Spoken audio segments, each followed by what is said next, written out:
Hey, something must be going on in the spirit. I don't know, but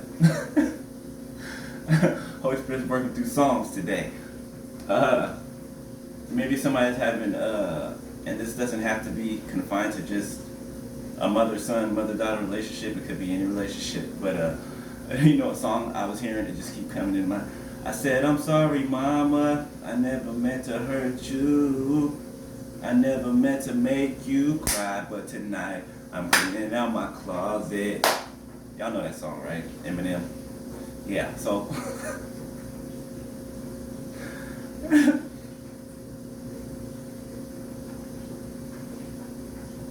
Either I don't know, for maybe for one person, I feel like either you are going to let the cat out of the bag right between you and your mother or whatever.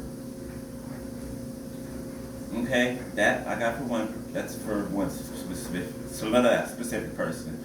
But for whoever else this is for, somebody is trying to clean out their closet. They're trying to get all of the secrets and all of the junk and all of the mess that they've been hiding and all the lies they've been living. They're trying to clear that out because they're trying to come back to you. Okay? Yeah, I just keep hearing that song. I never meant to make you cry, but tonight I'm cleaning out my closet. Yeah. That's it. Hope it fits. Love you. Peace.